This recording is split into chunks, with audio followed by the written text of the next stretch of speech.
dan kita masih berbincang mengenai bagaimana GC Eliezer ini yang banyak dipertanyakan masih bersama Bang Edwin, Prof. Hipnu, juga Bang Rory dan juga Bang Rasamala. Saya ke Prof. Hipnu dulu, mungkin Prof. Ya, Di segmen ini bahwa yang kita soroti terkait justice kolaborator kali ini ya. Apakah dengan ya berkembangnya kasus ini, berkembangnya keterangan dari banyak pihak, eh, apakah ada kemungkinan ketika JC memang dipertanyakan lalu bisa tidak Prof ketika seseorang yang telah disematkan menjadi justice kolaborator bisa dicabut haknya itu? bisa. Oke, Kan banyak putusan. dengan Ya, syarat apa Prof?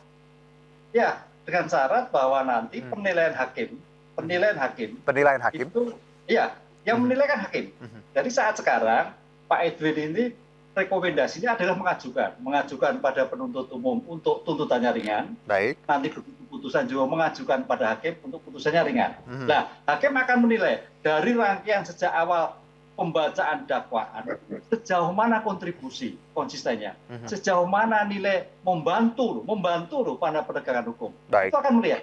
Mhm. Kalau sampai ternyata tidak, ditolak. Tapi kalau ternyata iya, berarti dikabulkan. Baik. Ini kuncinya adalah pada penuntut umum ketika mengajukan penuntutan menilai, Aha. dan terakhir pada hakim ketika menilai dalam suatu pembuktian. Baik. Ya, Jadi kayaknya seperti itu, Mas. oke. Ya, Jadi teorinya. kuncinya nanti kembali ke JPU dan juga hakim ya, Prof ya. Bahwa Ya, LPSK hanya tadi mengajukan seperti itu dan ya nanti kita lihat bagaimana hasilnya. Kalau ke Bang Rory kita tahu bahwa ya klien Anda beberapa kali dalam kesempatan minggu-minggu ini dicari kelemahannya seperti itu ya, dengan ya. banyak strategi dari pihak uh, Pak Ferdi Sambo dan Ibu Pece. Bagaimana Anda melihat nantinya next? Karena saya tahu pasti Anda juga akan menghadirkan saksi-saksi ahli lainnya yang tentunya meringankan Eliezer. Ya, memang kami melihat Hmm. strategi dari PHSS dan PC ini untuk mendiskreditkan terus ya Richard Eliezer klien kami ini. Mhm. Tetapi kan nanti biar hakim yang menilai ya. Baik. Kemudian sering juga Richard itu dibilang berbohong berdasarkan BAP tanggal 5. Mhm. Nah, kan sudah disampaikan juga bahwa Richard itu membuat pengakuan menceritakan kebenaran yang sebenarnya itu tanggal 6. Hmm. Nah, ngapain lagi dipakai yang sebelum tanggal 6 itu sudah diakui itu adalah kebohongan dan saat itu pengacaranya pun yang nunjuk adalah dari Pak FS itu diakui oleh Richard. Jadi setelah tanggal 6 sampai sekarang itu yang kami lihat dia konsisten. Baik. Itu kenapa dia dipuji oleh hakim, oleh ketua majelis bahwa keterangan saudara yang membuka perkara ini. Seperti itu Mas Yunus. Baik. Jadi Baik. ya kami nggak heran kalau memang dari pihak SS dan PC terus mencari-cari kesalahan dari Richard Eliezer. Oke. Bang Rasamala silakan. Ya, saya kira kita tidak sedang mencari kelemahan Hmm. Richard, kita hanya menyampaikan saja apa yang terjadi Baik. sebagai fakta persidangan ya. Karena memang posisi kami kan melakukan pembelaan terhadap Pak FS sebagai klien juga terhadap UPC dalam kaitan perkara kami. Kami sebagai pembela penasihat hukum itu memang melakukan pembelaan, bukan membuktikan dakwaan jaksa. Itu yang kami lakukan dalam konteks fungsi kami sebagai advokat.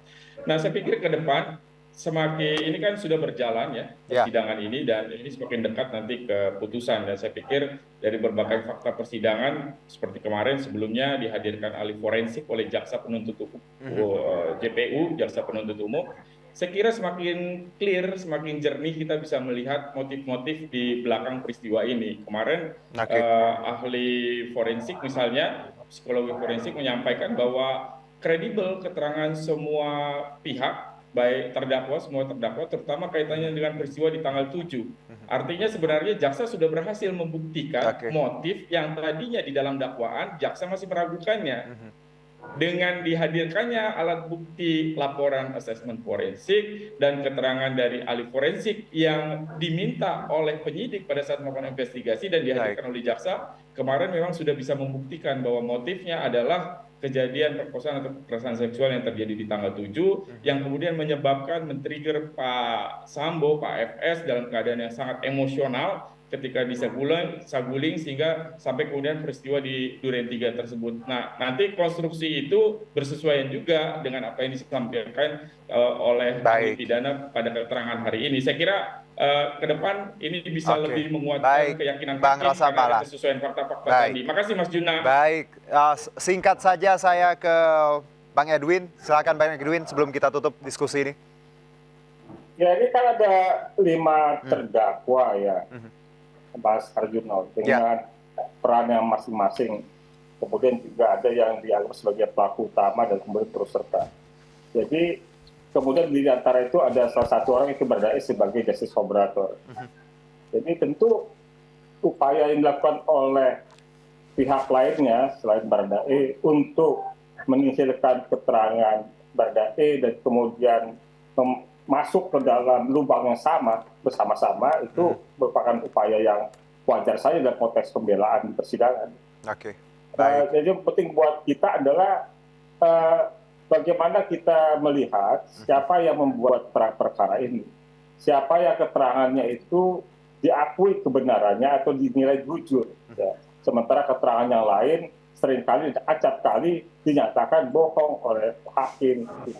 Baik. Itu yang saya bilang bahwa arah anginnya sudah jelas. Gitu. Oke. Jadi juga nggak perlu ada kekhawatiran karena hakim ini bukan baru kali menghadiri orang, sudah ribuan kali menghadiri. Jadi soal itu nggak perlu diragukan. Baik. Dan itu tadi pendapat ahli itu bisa disandingkan dengan pendapat ahli lainnya. Baik, Bang Edwin, terima kasih sekali atas waktu dan insight-nya. Prof. Hipnu juga, terima kasih Prof. Bang Rory dan juga Bang Rasa Mala, terima kasih atas waktu dan insight-nya. Sehat-sehat, selamat beraktivitas kembali. Sampai jumpa di diskusi berikutnya.